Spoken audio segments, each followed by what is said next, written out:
स्वागत आहे तुमचं आपल्या आजच्या नवीन व्हिडिओमध्ये। तर कसं आहे ना, आज मी गावी जायला निघाली होती। खूप तिकिटांसाठी सर्च केलं, खूप सर्च केलं, पण ट्रेनचे तिकीट काही सध्या मिळत नाहीत। त्यामुळे मग मी घेतलेलं होतं वंदे भारतचं तिकीट। त्यामुळे म्हटलं चला तुमच्याबरोबर पण मी हा प्रवास कसा केला ते तुमच्याबरोबर पण शेअर करते। अडला हरी आणि गाढवाचे पाय धरी असे म्हणतात ना, तसंच काय माझ्याबरोबर झालं। तर मला तिकीट मिळत नव्हतं म्हणून मी वंदे भारतचं तिकीट तर काढलं होतं, पण मी स्टेशनला जाऊन पोहोचले। स्टेशनला जाईपर्यंत तर मध्ये ट्रॅफिकमध्ये सध्याची गरमी तर तुम्हाला माहिती आहे, इतकं माणूस परेशान होतं आहे। थोडंसं जरी बाहेर जायचं म्हटलं उन्हाच्या याच्यामध्ये वेळेत तर अजिबात असं मनाला वाटतं की नको जायला, एवढा कंटाळा येतो। पण मी स्टेशनला गेले आणि स्टेशनवर आहे ना चक्क तुम्हाला सांगते पाऊण तास उभी होते। पाऊण तास मी ट्रेनची वाट बघत होते, पाऊण तास ही ट्रेन लेट होती। तर मला एकच सांगायचं आहे की आपण कितीही महागड्या ट्रेनचं तिकीट काढा किंवा काहीही करा, पण आपल्याकडची सेवा काही चेंज होणार नाही, आपलं गव्हर्नमेंट काही चेंज होणार नाही। आपल्याकडे काय आहे, कितीही तुम्ही काही करा पण आम्ही आहोत तसेच राहणार, तसंच झालेलं आहे ना। तर मग मी एवढं पाऊण तास ह्या उन्हामध्ये उभं राहण्यासाठी किती वैताग येत असं नाही। तुम्हाला रेल्वे स्टेशनचे फॅन पण तुम्हाला चांगलीच अवस्था माहिती आहे की फॅनची काय अवस्था असते। एवढ्या याच्यामध्ये जर उभं राहायचं म्हटलं ना तर खरोखर पब्लिक कंटाळतं। म्हणून जर लेट असतील तर ना ॲटलिस्ट आता एवढ्या सेवा झालेल्या आहेत, लेट असतील तर थोडंफार इन्फॉर्म केलं तर काय फरक पडतोय, फायदा होईल ना दुसऱ्याचा, ते पण उन्हात येऊन उभे राहणार नाहीत। तर मला असं वाटतं ह्या गोष्टीवर सुधारणा झाली पाहिजे। तुम्हाला काय वाटतंय नक्की सांगा। आणि फायनली मला ट्रेन मिळाली। ट्रेनमध्ये बसल्यानंतर जे सुख होतं ना, खरोखर सांगते एकदम स्वर्ग सुख असं वाटत होतं ना, आता काय बोलू मी तुम्हाला। मला तर वाटतच नव्हतं खरं तर मी की ट्रेनमध्ये बसली आहे, असं वाटत होतं की मी फ्लाईटचा प्रवास करते आणि पहिल्यांदा मी ह्या ट्रेनचा अनुभव घेतलेला। नाहीतर तुम्ही म्हणाल की हां कधीतरी जाते म्हणून असं करते, तर मी शक्यतो आहे ना मी नेहमी गाडीनेच प्रवास करते। तुम्ही जर माझ्या अगोदरचे व्हिडिओ बघितले असाल तर मी नेहमी गाडीनेच प्रवास करते। ट्रेनचा प्रवास खूप क्वचित असतो माझ्याबरोबर, म्हणून मला खूप आनंद वाटला। आणि त्यात पण जर वंदे भारतचा प्रवास करायला मिळाला ना तर खरोखर सुखच आहे। पण याचा फायदा आणि एवढा फायदा आहे की तुम्ही घरातून काहीही खाऊन जाऊ नका, काहीही पिऊन जाऊ नका, काही खाण्यासाठी घेऊन जाऊ नका, पिण्यासाठी घेऊन जाऊ नका, तुम्हाला पोट भरून आणि उरेल एवढं खायला मिळतं। हां पण नक्की जाताना आहे ना ही एक गोष्ट जर तुम्ही घेऊन गेला नाहीत ना तर तुम्ही पस्ताव्यात पडाल म्हणजे पडालच। तर माझं पण तसंच झालं होतं, म्हणून मी तुम्हाला माझा अनुभव शेअर करते।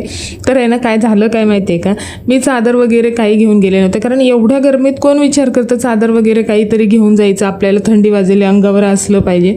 तर असंच काहीतरी मी पण केलं होतं, मी काहीच घेऊन गेले नव्हते। हा पण उन्हापासून वाचण्यासाठी आम्ही स्कार्फ घेऊन गेलो होतो, पण त्या स्कार्फचा मला वाटलं नव्हतं मला एवढा फायदा होईल। आम्ही तिघींनीही स्कार्फ नेले होते, कारण उन्हात सगळ्यांना तिकडे फायदा होईल याच्यासाठी आम्ही नेलेले।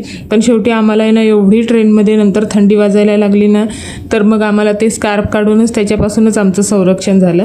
तर मग आम्ही मस्त ते अंगावर घेतले होते। कसं आहे ना ट्रेनमध्ये बसलो आणि 10 मिनिटातच जेवण आलं होतं। जेवण तसं टेस्टला खूप छान होतं, असं नाव ठेवण्यासारखं नव्हतं। डाळ भात भाजी होती, सुक्की भाजी होती, पनीरची भाजी होती, त्यानंतर तुम्हाला सांगते मी दही होतं, परत चपाती होती आणि सुक्की भाजी पण होती वाटाणा आणि बटाटाची। खूप टेस्टी जेवण होतं, खरोखर खूप टेस्टी होतं, असं काही वाईट बोलण्यासारखं नाही। हां ठीक आहे, ठीकठाक जेवण आहे, नाही असं नाही।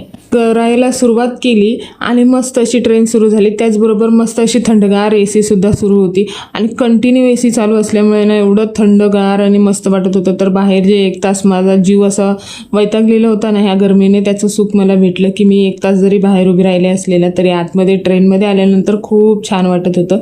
मस्त असं वाटत होतं की जे जेवणासाठी आहे ना त्यांनी ते मस्त असं टेबलसारखं तिथे जसं फ्लाईटमध्ये असतं ना तसंच केलेलं आहे आणि ते पण खूप छान वाटतं। म्हणजे काहीतरी नवीन अनुभवायला भेटतं। हां मान्य आहे मला की पैसे जास्त घेतात, पण काहीतरी आपण फ्लाईटने जाण्याची फक्त स्वप्न बघू शकतो, पण त्याचाच फील आपण इथे घेऊ शकतो आहे ना, मग घेऊ शकतो। थोडेसे पैसे घालवले की मग तो पण फील आपल्याला इथे भेटतो। तर मस्त असं जेवण करून घेतलं।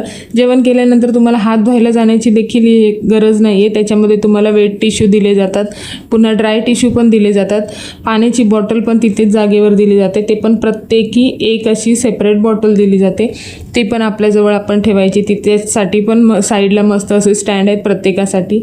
तर मस्त जेवण करून घेतलं, हात पण तिथेच बसल्या बसल्या पुसले आणि जसं जेवण करून आणि ते साईडला ठेवून आणि थोडंसं रिलॅक्स 5-10 मिनटं बसत नाही तोपर्यंत मग मस्त अशी आईस्क्रीम आली होती.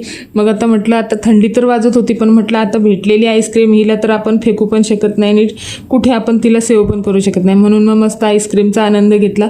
आईस्क्रीम संपवून आणि थोडा वेळ जात नाही तर तोपर्यंत लगेच आहे ना नाश्ता आला होता.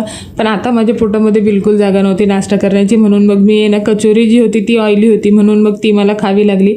मग ती कचोरी खाल्ली आणि बाकीचे जे ड्राय स्नॅक्स होते ना ते आम्ही तिघींनी पण पिशवीमध्ये आपल्या बॅगेमध्ये भरलं आणि ते घेऊन आलो. आणि इथली चाय म्हणजे आहे ना तुम्हाला काय सांगू, चायचा मसाला जो मी तुम्हाला पाकिट दाखवले तो मसाला दिला जातो आणि आपल्याला गरम पाणी ग्लासमध्ये दिलं जातं. मग आपण त्या मसाला आहे ना त्या पाण्यामध्ये टाकायचा, मस्त असं एक हलवण्यासाठी पण हे दिलेलं असतं चमच्यासारखं लाकडी चमचा, आणि त्याने मस्त हलवायचं आणि चहाचा आनंद घ्यायचा. खरोखर चहा पण खूप टेस्टी आहे, तर तुम्ही पण नक्की एकदा अनुभव घ्या. खूप छान लागतो चहा, पण मला तर खूप आवडलं. तर चहा वगैरे हे सगळं होईपर्यंत तर आमचं स्टेशन आलं होतं संभाजीनगर. कसं आहे ना ट्रेन लेट जरी असली ना तर नेहमी ही ट्रेन पुढे जाऊन कव्हर करते. आता तुम्ही म्हणाल तुला कसं माहीत, तर माझ्या घरातले मी तुम्हाला अगोदरच सांगितलं नेहमी ह्या ट्रेनने येत जात असतात, त्यामुळे मी 2-3 वेळाचा अनुभव घेतला. इथून जरी लेट झाली ना तरी ट्रेन पुढे तुम्हाला वेळेवर जो तिथे टाईम दिलेला आहे ना त्याच वेळेवर पोहोचवते, त्यामुळे पुढे टेन्शन घ्यायची हे नाही आहे. आणि ट्रेन एवढी फास्ट असते पण मी बसलेली आहे त्याच्यामध्ये बघा बिलकुल माणूस हल्ल्यासारखं पण वाटत नाही, असं वाटतच नाही की आपण ट्रेनमध्ये बसलो आहे आणि हे होते. आणि ट्रेन एवढ्या स्पीडने जाते तेव्हा जाऊन तर ती आपल्याला एवढ्या लवकर तिथे पोहोचवते. तर मी 7:15 आहे ना छत्रपती संभाजीनगरला पोहोचली होती आणि मला ट्रेन भेटली होती दुपारी 2 वाजता. तर मग त्याच्यानंतर मस्त आम्ही स्टेशनला पोचलो. त्यानंतर घरी गेलो तर मग काय बहिणीच्या घरी गेलेलं म्हटल्यानंतर ताट आयतं भेटणारच, तर मस्त असं जेवण झालेलं होतं बनवून, डाळ बाटी आणि मस्त असं भजी आमरस भात डाळ सगळं जेवलं आणि झोपलं. Bye bye. तर मंडळी एकच गोष्ट सांगते की जर तुम्ही खायला नका नेऊ प्यायला नका नेऊ, पण अंगावर घेण्यासाठी चादर म्हणा शॉल म्हणा किंवा स्कार्फ म्हणा काही ना काहीतरी घेऊन जा, नाही तर तुमचे देखील माझ्यासारखे बर्फाचे हाल झाल्याशिवाय राहणार नाही. तर भेटूया नेक्स्ट व्लॉगमध्ये.